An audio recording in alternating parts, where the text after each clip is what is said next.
people living in Hampshire are continuing to fall victim to postal scams, in some cases losing thousands of pounds. Now the leader of the county council is calling for new laws to crack down on those who prey on the vulnerable. Joe Campbell has the story. Every week, Mike goes through the letters addressed to an elderly relative living in the New Forest. The man in his 80s is just one of the thousands who've fallen victim to the scammers, whose letters promise much, but only deliver heartache and cost their victims thousands of pounds. We realised the cheques were being sent out. Quite easy to send 12 cheques in a week in response to these things. And these aren't large sums, but when you start to look into it, you start to realise all these small amounts of money are adding up. We had a 6'2" policeman of mature years. You would think he would get a message across to this particular person. No. The message is nodded, agreed, and everything else, but it isn't me. It isn't, I'm not being scammed. Other people might be, but it isn't me. If you want some idea of the scale of the problem, well, come here to Hampshire's Trading Standards Department. The contents of this entire bag, well, all of these letters were sent to just one single address here in the county. Very often the letters are like these. They offer some wonderful prize or special offer. The catch is that first you've got to send the people who sent you the letter some money. That cash is sent, but the prize, well, it never materialises. Trading Standards in Hampshire received nearly 1,500 complaints about the scam mail last year.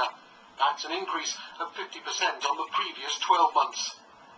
It wants the law changed and has written to all the county's MPs asking them to promote a private member's bill. That would have two effects. One, to give the post office the ability, and they don't have it at the moment, to sift mail, and what is obviously scam mail, then to hold that back, or indeed the police to come in and confiscate that scam mail. Changing the law would overcome a major hurdle in the fight against the rogue letters, with the Royal Mail saying they have a legal obligation to deliver all address mail. They add, "We deplore the sending of illegal and scam mail and would urge anyone with concerns not to respond, but contact the Advertising Standards Authority or Office of Fair Trading, who have the power to investigate." For now, though, it seems the problem, like the scam letters, will continue to mount. Joe Campbell, BBC South Today, Winchester. And on Monday night's Inside Out, there's a special investigation into scam mail. John Cuthill reports on how families are being conned, and in some cases the victims really believe they've won thousands of pounds. But you keep still sending money. Well, that's the known thing. You're brainwashed it. It's not just you that Obviously, I wasn't shown it then. I'm telling them off, going to do something and they'll get in trouble.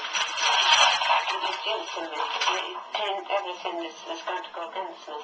We tried to stop my mum from responding and sending cash, but it's almost like they've got a hold over them. They build this delusional world that becomes the victim's reality, and the victim becomes trapped in that world.